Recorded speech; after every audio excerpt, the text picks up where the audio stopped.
ভারতীয় ব্যাংক পরিষেবায় সাইবার হানা, র্যানসামওয়্যার হানায় দেশের ৩০০টি ছোট ব্যাংকের টাকা আদান প্রদানের পরিষেবায় সাময়িকভাবে ব্যাহত হয়েছে বলে জানিয়েছেন সংবাদ সংস্থা রয়টার্স। ওই ব্যাংকগুলিতে লেনদেন সংক্রান্ত প্রযুক্তি প্রদানকারী সংস্থা সিএচ টেকনোলজি র্যানসামওয়্যার হানার শিকার হয়েছে।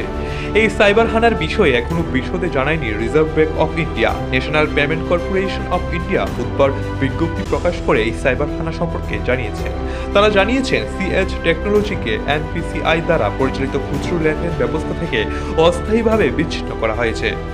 এনপিসিআই আরও জানিয়েছে, যে সকল ব্যাংক সিএচ টেকনোলজি থেকে প্রযুক্তি ব্যবহার করত তাদের উপভোক্তারা সাময়িকভাবে টাকা আদান প্রদান করতে পারবে না।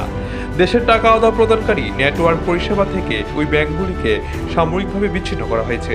এনপিসিআই এর একটি সূত্র খবর জানিয়েছেন, ভারতে প্রায় ১৫০০ সমবায় এবং আঞ্চলিক ব্যাংক রয়েছে, যেগুলির বেশিরভাগই বড় শহরের বাইরে কাজ করে। এর মধ্যে কয়েকটি ব্যাংক ক্ষতিগ্রস্ত হয়েছে, যার মধ্যে বেশিরভাগই ছোট ব্যাংক। এই সাইবার হানার ফলে দেশের মোট লেনদেন পরিষেবায় খুব ছোট অংশই প্রভাবিত হয়েছে। এনপিসিআই একটি অডিট করেছে যাতে এই হানা ছড়িয়ে না পড়ে। দেশের শীর্ষ ব্যাংক এবং ভারতীয় সাইবার কর্তৃপক্ষ দেশের সমস্ত ব্যাংকগুলিকে গত কয়েক সপ্তাহ ধরে সম্ভাব্য সাইবার হানা সম্পর্কে সতর্ক করেছিল। এরই মধ্যে বুধবার এই হানা। Bureau report, Asian Times.